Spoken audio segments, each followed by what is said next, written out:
Messieurs Brunet-Neumann, bonjour. Bonjour Jean-Jacques. Vous allez bien? Bonjour, très bien. Décidément, la classe politique. Je voudrais pas... Moi j'ai un respect profond pour les hommes politiques ou les femmes politiques de ce pays, mais le niveau du discours politique aujourd'hui est tellement bas. Quand j'entends à gauche comme à droite les réactions autour de la réforme du collège, autour, de l'affaire Ziad Bouna et du jugement qui a été prononcé hier. Qu'est-ce que vous en pensez, de ce jugement? J'ai même entendu un avocat dire c'est de l'apartheid judiciaire. Oui, mais ça, ce sont des paroles, Jean-Jacques, d'avocat. Enfin, il est avocat, il est avocat et politicien aussi. Pardon. C'est un avocat, en l'occurrence. Les deux se disent. En revanche, je suis abasourdi, parce que j'ai entendu de la part de responsables politiques hier à l'issue de ce procès, à l'issue de ce verdict, parce qu'on appelle ça des responsables politiques, mais hier, ils se sont, pour certains, comportés comme des irresponsables. Et je vais vous le dire tranquillement, tout le monde est tombé à bras raccourcis sur le fameux tweet de Marion Maréchal Le Pen. Et il y avait de quoi.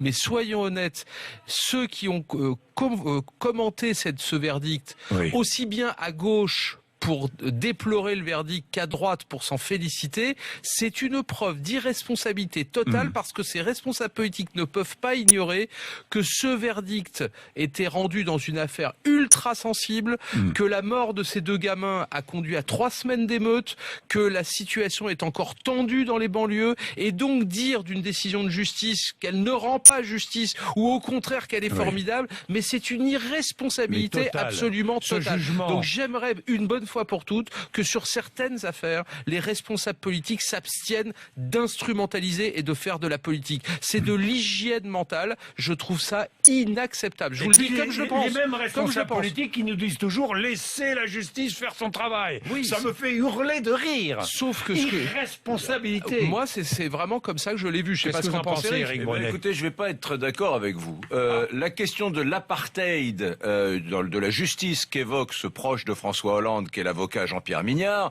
enfin pour moi elle est évidente. Quand on regarde, qu'on aime ou pas Sarkozy, quand on regarde le justiciable Sarkozy, vous voyez bien qu'à son endroit, il y a une diligence qu'on ne retrouve pas à gauche. Par exemple, on va prendre l'affaire Kader Arif. Qui parle encore de ce ministre de François Hollande, dont le frère dirigeait une boîte d'événementiel dont on pourrait dire qu'il y a eu de la surfacturation au moment de la campagne présidentielle de Hollande. Il est où? Il est mis en examen? Les journalistes en parlent? Jamais. Vous voulez qu'on parle d'affaires de mœurs, Vous voyez bien qu'il y a une différence aujourd'hui entre un chanteur, par exemple, et un ouvrier d'Outreau. Oui, il y a un apartheid dans la justice. Vous voulez qu'on parle de quoi? Du syndicat de la magistrature? La façon dont un justiciable de droite va être jugé probablement de façon différente par certains magistrats, n'est-ce pas? Donc oui, il y a un apartheid entre justiciables de gauche et de droite. Vous voulez qu'on parle de détention de cannabis? Il y a un apartheid entre, par exemple, un proche de ministre et puis un gamin de banlieue. La justice, fabrique, l'apartheid c'est un mot peut-être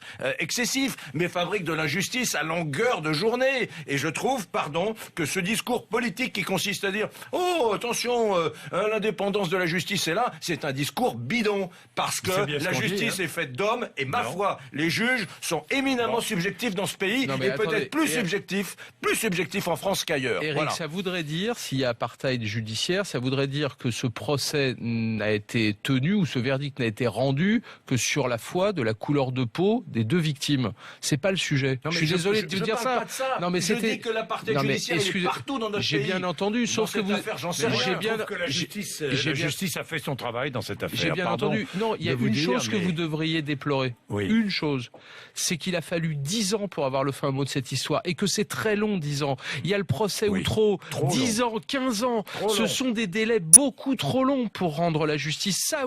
Ça c'est un vrai problème. Mais dire qu'il y a un apartheid judiciaire, ça voudrait dire que Ziad et Bouna, dans cette affaire, le verdict a été rendu en fonction de leur couleur de peau ou de leur origine. Je ne le crois pas. Je ne le crois pas. La police est protégée. Ou alors ça voudrait dire que la police est protégée. Je ne le crois pas. Non, mais attendez, moi je ne juge pas l'affaire Bouna et Ziad. Je ne résiste pas simplement ce matin au plaisir savoureux de dire à Jean-Pierre Mignard, ce proche de François Hollande, qui semble découvrir aujourd'hui qu'il y a parfois une certaine subjectivité dans la façon dont les magistrats rendent les décisions de justice, je ne résiste pas au plaisir de lui dire, monsieur, c'est tous les jours comme ça en France. Voilà, dans cette affaire, j'en sais rien. Mais c'est tous les jours comme ça, Eric, que vous devriez réserver votre colère ou votre emportement à ces responsables politiques qui feraient mieux de s'abstenir de commenter des décisions de justice, surtout quand elles sont aussi sensibles et qu'elles peuvent avoir de telles conséquences. Ça mériterait votre colère ce matin. Messieurs, merci, 7h59.